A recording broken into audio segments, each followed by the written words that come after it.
देखिए भाई, question number 5 क्या है, दर्शाइए कि यदि एक चतुर्भुज के विकर्ण बराबर हों और परस्पर समकोण पर समद्विभाजित करें तो वह एक वर्ग होता है।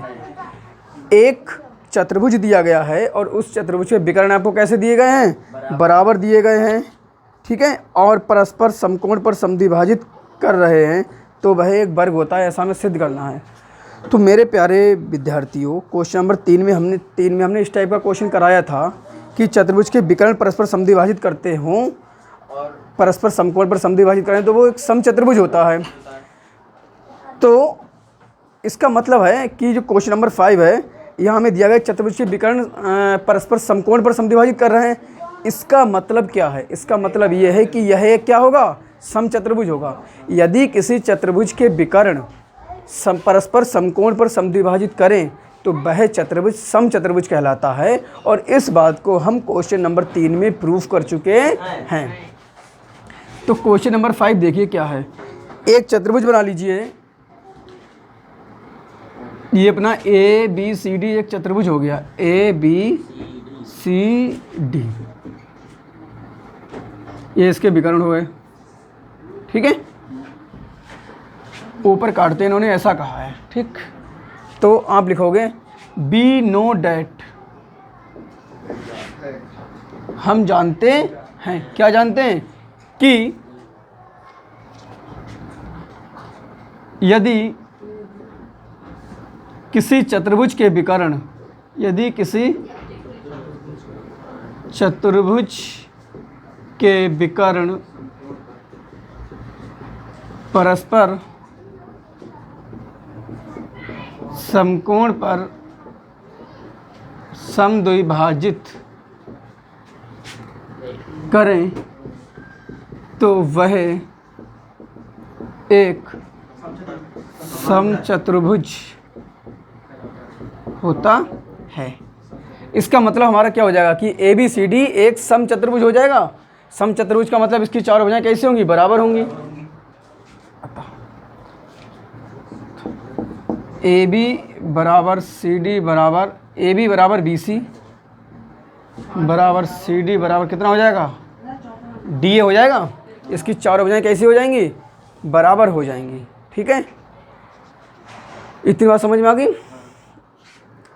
और हमसे ये कहा गया इसके विकर्ण कैसे हैं, बराबर हैं। इसके विकर्ण कैसे दिए गए, हमें बराबर दिए गए। एंड गिवन क्या है कि AC बराबर कितना है, BD है।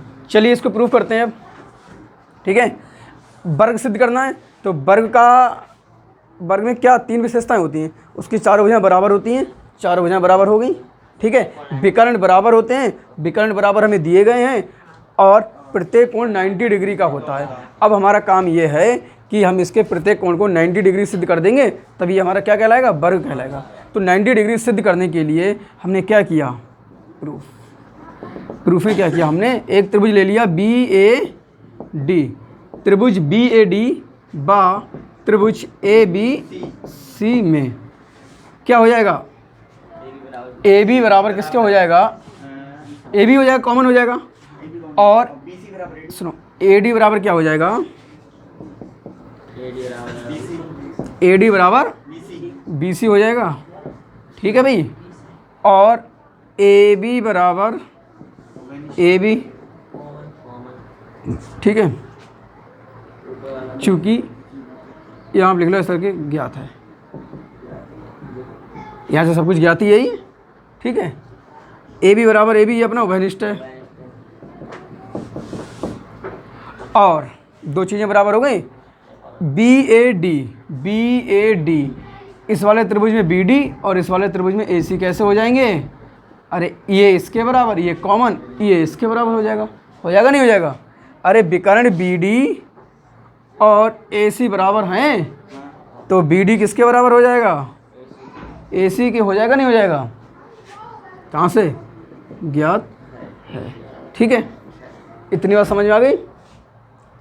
या इसे आप समीकरण 1 मान लें, यहाँ लिख दें आप समीकरण 1 से, ज़्यादा अच्छा रहेगा, सही है।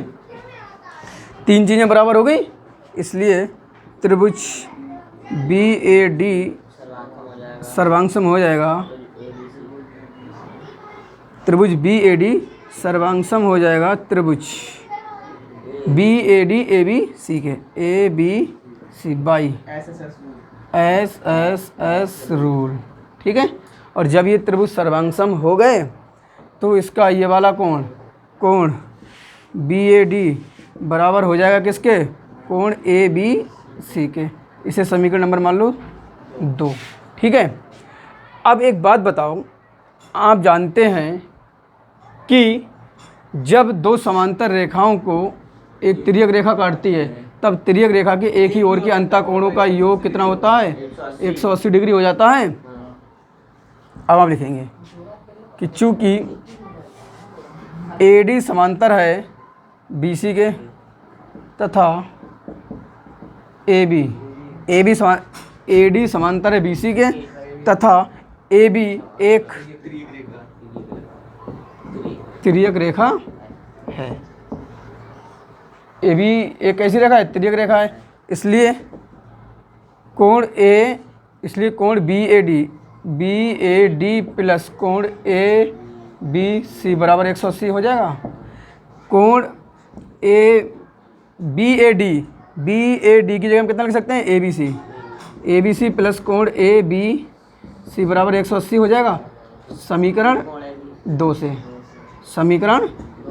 से। तो ABC और ABC कितना हो जाएगा हमारा, 2 कोण AB बराबर 180 डिग्री, 2 नेम 18। तो कोण ABC बराबर कितना हो गया, 90 डिग्री। यही तो हमें प्रूफ करना था। अतः आप लिख दोगे, अतः ABCD एक वर्ग है। इतना उतार लीजिए।